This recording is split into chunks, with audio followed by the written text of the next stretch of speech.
Sous l'initiative conjointe de la Chine et du Sénégal, coprésident du Forum sur la coopération sino-africaine ou FOCAC, la réunion des coordonnateurs sur la mise en œuvre des actions de suivi de la 8e conférence ministérielle du FOCAC s'est tenue par liaison vidéo le 18 août. Le conseiller d'État chinois et ministre des Affaires étrangères Wang Yi a présenté les derniers développements de coopération sino-africaine. La Chine et l'Afrique ont poursuivi leur coopération en matière d'infrastructures.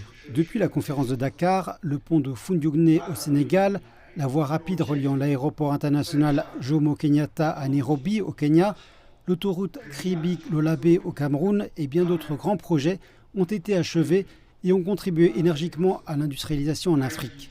La Chine travaille à surmonter les difficultés et les perturbations pour mettre en œuvre à pas assurer les engagements qu'elle a pris lors de la conférence de Dakar. Dans la ligne de crédit de 10 milliards de dollars mise à la disposition des institutions financières africaines par la Chine, plus de 3 milliards de dollars ont été concrétisés, dont près de 2,5 milliards ont été accordés pour financer des projets prioritaires africains. Dans la ligne de financement du commerce extérieur de 10 milliards de dollars, plus de 2 milliards ont été alloués. En 7 mois, les importations chinoises depuis l'Afrique ont atteint 70,6 milliards de dollars et les investissements des entreprises chinoises en Afrique ont totalisé 2,17 milliards de dollars. Les représentants au niveau ministériel du Sénégal, de la République démocratique du Congo, de la Libye, de l'Angola, de l'Éthiopie, de l'Égypte, de l'Afrique du Sud et de la Commission de l'Union africaine ont également participé à la réunion. Les ambassadeurs des pays africains en Chine ont aussi assisté à la réunion à la résidence des hôtes d'État de Diaoyutai. Nous avions dit que Dakar était un tournant.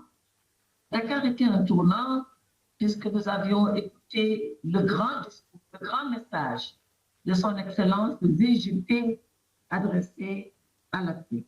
C'est la raison pour laquelle je voudrais exprimer ma grande gratitude à toutes les autorités chinoises pour les dispositions qui ont été prises pour nous permettre de travailler aujourd'hui dans cette atmosphère agréable et sereine. Un forum comme le Forum de coopération sud-africain, c'est absolument capital par les temps qui courent.